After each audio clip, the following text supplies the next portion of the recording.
Hai, Assalamualaikum warahmatullahi wabarakatuh. Salam sejahtera bagi kita semua. Selamat malam, atau mungkin selamat pagi, atau bahkan mungkin selamat siang untuk teman-teman yang saat ini sedang menonton video kami. Saya sebagai perwakilan dari kelompok 1 ingin menyampaikan bahwa kami akan membahas mengenai teori belajar.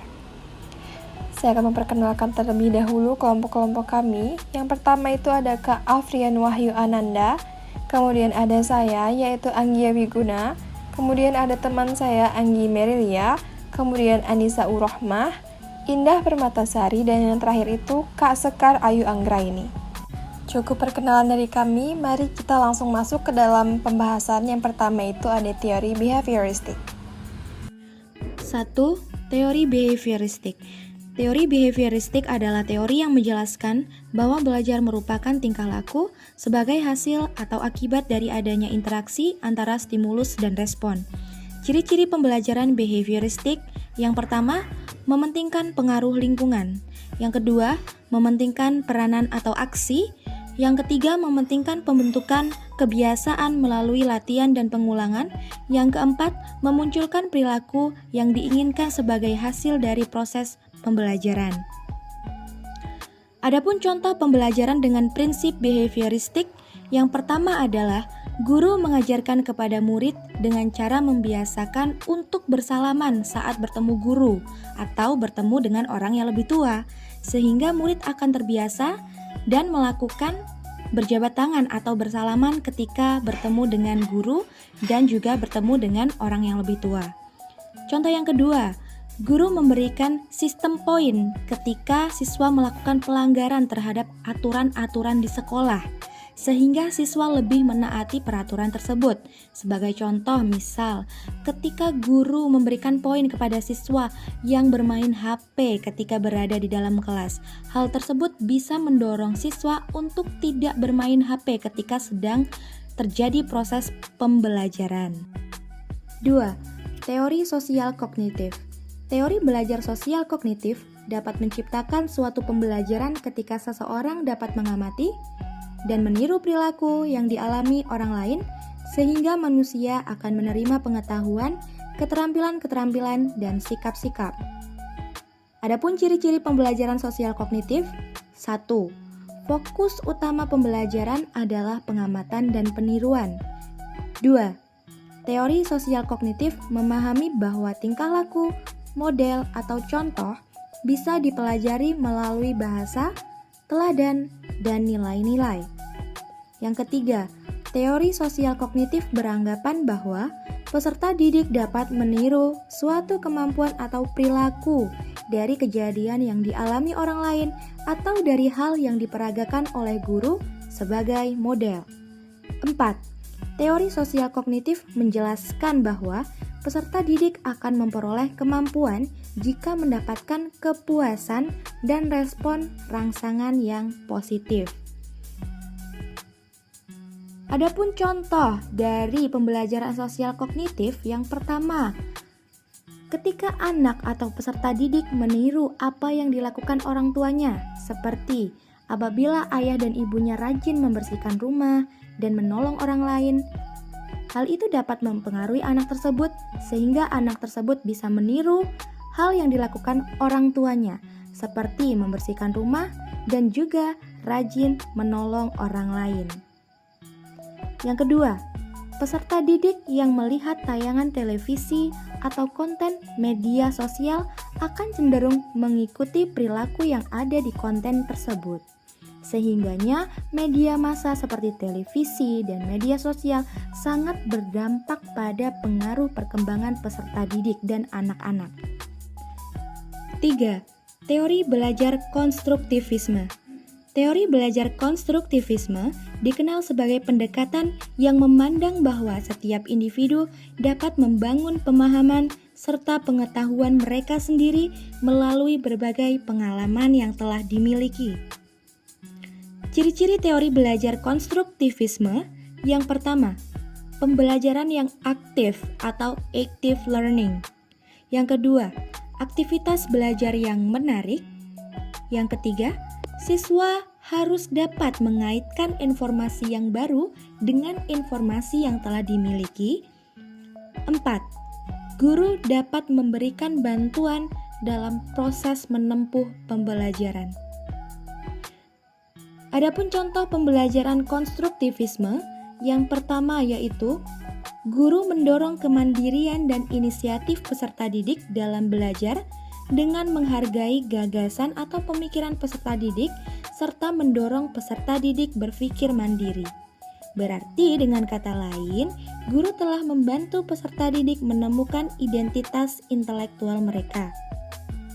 Yang kedua, guru dapat mengajukan pertanyaan terbuka dan memberikan kesempatan beberapa waktu kepada peserta didik untuk merespon.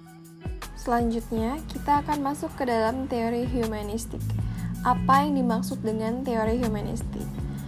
Dalam teori humanistik itu menyatakan bahwa manusia berhak mengenali dirinya sendiri sebagai langkah untuk belajar, sehingga diharapkan mampu mencapai aktualisasi diri. Teori ini juga bertujuan untuk menghasilkan hal baik bagi kemanusiaan supaya bisa mencapai aktualisasi diri dan membuat individu mampu mengenali dirinya sendiri. Bagi Bapak Ibu yang ingin menggunakan teori belajar humanistik, terdapat ciri-cirinya. Yang pertama itu ada menekankan pada proses aktualisasi diri masing-masing individu. Kemudian yang kedua, proses merupakan hal penting yang menjadi fokus utama belajar. Kemudian, melibatkan peran aspek kognitif dan afektif. Selanjutnya yaitu mengedepankan pengetahuan atau pemahaman individu. Dan yang terakhir itu mengedepankan bentuk perilaku diri sendiri. Baiklah, kita sekarang masuk ke dalam contoh dari humanistik. Salah satu contoh yang bisa kita bahas dari teori ini adalah hubungan kepekaan antara guru dan juga siswa. Seperti yang kita ketahui, bahwa teori humanistik ini berarti memanusiakan manusia. Maka, kepekaan terhadap satu sama lain bisa menjadi salah satu contoh yang cukup akurat. Seperti misalnya guru SD kelas 1 yang sengaja menyiapkan cat warna untuk mengenalkan kepada murid tentang penciptaan warna baru dari hasil pencampuran warna sekunder dan juga warna primer. Karena anak SD memiliki pola pikir yang masih belum sebaik anak-anak yang berada di atas levelnya. Dengan begitu, guru bisa membantu siswa kelas 1 SD untuk tidak berpikir abstrak, tetapi konkret. Kemudian, selanjutnya itu, bagi siswa yang mungkin sering izin karena ingin sering lomba atau berpergian, kemudian ia tertinggal pelajaran, bisa melakukan belajar secara mandiri tanpa menyusahkan gurunya dengan meminta pengulangan materi di kelas, yang mana hal itu juga bisa mengganggu proses belajar teman-teman yang lain. Kemudian, sebagai bentuk perhatian, guru bisa sedikit membantu menyiapkan materi berupa sumber bacaan atau video pembelajaran untuk siswa pelajari sendiri di rumah. Tidak hanya sampai di situ saja, guru juga harus siap sedia untuk membantu siswa apabila terdapat pertanyaan dari materi tersebut. Dan metode dari pembelajaran seperti ini bisa disupport dengan model belajar flipped classroom, yang mana di dalam flipped classroom ini guru juga menyiapkan materi untuk pembelajaran siswa untuk belajar secara mandiri di rumah. Itulah dua contoh dari teori humanistik, semoga bermanfaat bagi kita semua. Selanjutnya, kita beralih ke contoh kasus. Kasus yang pertama, bayangkan jika Anda adalah seorang guru matematika di kelas 7. Saat ini, Anda hendak menyampaikan materi mengenai matematika sosial, yakni mencari nilai rata-rata atau MEAN. Untuk memudahkan peserta didik dalam memahami pembelajaran, Anda mencoba untuk membuat urutan atau langkah-langkah yang perlu diikuti oleh peserta didik agar dapat mencari nilai rata-rata pada sebuah soal. Anda meminta kepada peserta didik untuk mengerjakan soal yang Anda berikan. Hasilnya, peserta didik mampu mengerjakan dengan benar, sesuai dengan langkah-langkah yang telah Anda siapkan. Kemudian beberapa saat, Anda meminta kepada peserta didik untuk mengulangi soal yang sama tanpa melihat urutan pengerjaan soal, dan peserta didik pun mampu mengerjakannya dengan benar. Soal poin pertama dari kasus 1 adalah Menurut Anda, apa yang membuat peserta didik mampu mengerjakan soal dengan baik pada percobaan kedua tanpa melihat urutan atau langkah-langkah pengerjaan soal? Kemudian soal poin 2 dari kasus 1 adalah, sebagai seorang calon guru, dalam kegiatan belajar yang seperti apa metode di atas dapat diterapkan? Elaborasi jawaban Anda dengan menyertakan teori yang berkaitan. Kemudian, jawaban dari poin nomor pertama kasus 1 adalah, peserta didik mampu mengerjakan soal dengan baik pada percobaan kedua tanpa melihat urutan atau langkah pengerjaan soal. Nah, mungkin karena mereka telah memahami konsep dan prinsip dasar dalam mencari nilai rata-rata pada soal tersebut. Dalam percobaan pertama, peserta didik mungkin mengikuti langkah-langkah yang diajarkan oleh guru untuk memahami cara mencari nilai rata-rata. Setelah memahami konsep tersebut, mereka dapat mengerjakan soal tanpa langkah-langkah karena telah memiliki pemahaman yang cukup. Selanjutnya, jawaban dari soal poin nomor 2, kasus 1. Metode ini dapat diterapkan dalam kegiatan belajar yang bersifat konseptual dan memerlukan pemahaman konsep dasar. Pendekatan ini sesuai dengan prinsip-prinsip konstruktivisme dalam pendidikan. Konstruktivisme menekankan bahwa peserta didik aktif membangun pengalaman mereka sendiri melalui pengalaman belajar, pengamatan, dan pemecahan masalah. Dalam kegiatan belajar yang serupa, metode ini juga dapat diterapkan dengan langkah-langkah sebagai berikut. Memulai dengan memberikan pemahaman konsep dasar secara jelas melalui penyampaian materi atau pengenalan konsep. Memberikan contoh-contoh atau soal latihan yang memerlukan penerapan konsep tersebut. Mendorong peserta didik untuk mencoba mengerjakan soal atau aktivitas terkait dengan bimbingan dan panduan guru. Kemudian yang terakhir adalah memberikan kesempatan kepada peserta didik untuk mengulangi atau mengerjakan soal tanpa panduan setelah mereka dianggap memahami konsep tersebut.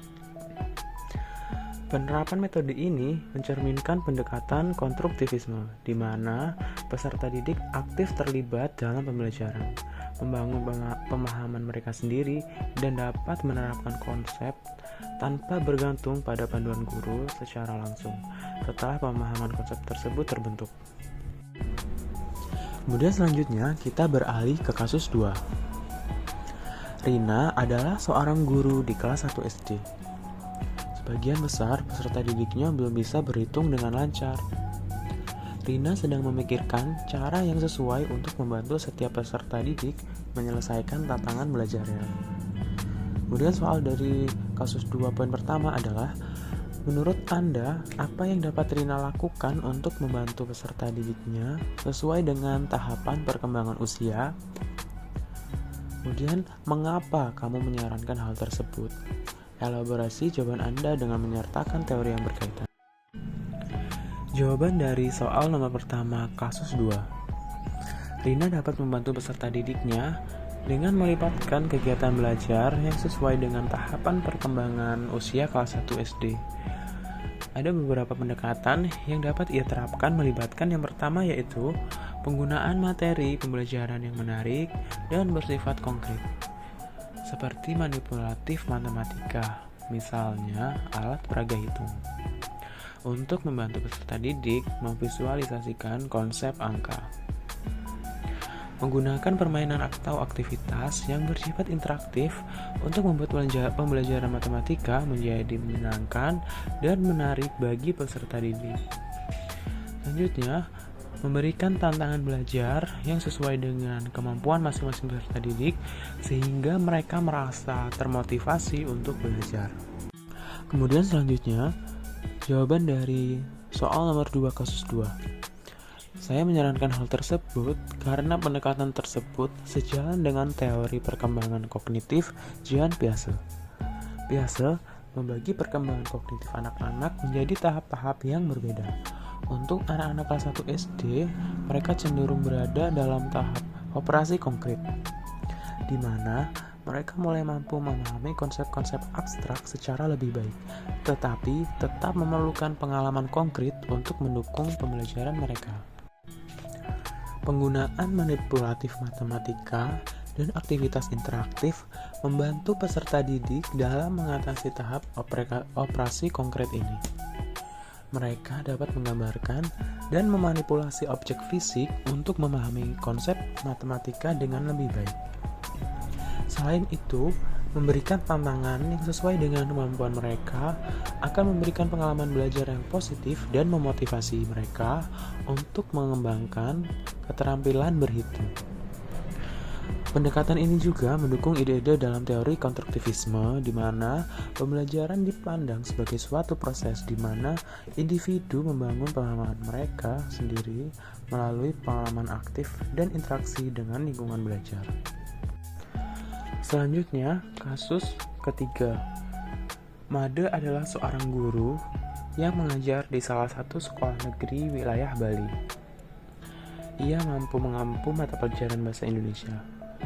Ia hendak mengajarkan materi teks deskripsi pada peserta didiknya. Pada buku cetak yang menjadi panduannya saat mengajar, terdapat beberapa contoh teks deskripsi yang menceritakan tentang bangunan-bangunan pencakar langit yang ada di ibu kota. Dengan memperhatikan latar belakang setiap peserta didiknya, Made pun mencoba untuk memberikan contoh yang berbeda. Ia memberikan contoh teks deskripsi tentang pantai dan makanan khas di Bali. Kemudian, jawaban dari soal kasus 3 nomor 1 adalah pertimbangan dan keputusan Made untuk memberikan contoh tes deskripsi tentang pantai dan makanan khas di Bali dapat dianggap sesuai. Ini karena Made memperhatikan latar belakang peserta didiknya yang berada di wilayah Bali. Dengan memberikan contoh yang relevan dengan lingkungan peserta didik, Made dapat membuat pembelajaran yang lebih relevan, lebih menarik, dan dapat memotivasi peserta didik. Selanjutnya, jawaban dari soal nomor 2, kasus 3. Prinsip yang mungkin digunakan oleh Made adalah prinsip kontekstualisasi dalam pendidikan. Kontekstualisasi adalah pendekatan pendidikan yang menekankan pentingnya menyajikan materi pembelajaran dalam konteks yang relevan dengan kehidupan sehari-hari peserta didik. Pendekatan ini menciptakan hubungan antara materi pembelajaran dengan konteks sosial, budaya, dan geografis peserta didik. Kemudian dalam hal ini juga, Made mencoba mengaitkan materi teks deskripsi dengan lingkungan sekitar peserta didik, yaitu Bali. Dengan memberikan contoh tentang pantai dan makanan khas di Bali, Made menciptakan relevansi antara materi pembelajaran dengan pengalaman hidup peserta didik. Pendekatan ini juga dapat memotivasi peserta didik karena mereka dapat melihat nilai dan kegunaan langsung dari apa yang mereka pelajari dalam kehidupan sehari-hari mereka. Usai sudah penjelasan dari kelompok kami mengenai teori belajar dan juga kasus-kasusnya, semoga bermanfaat. Terima kasih sudah menonton video kami sampai akhir. Sampai jumpa lagi.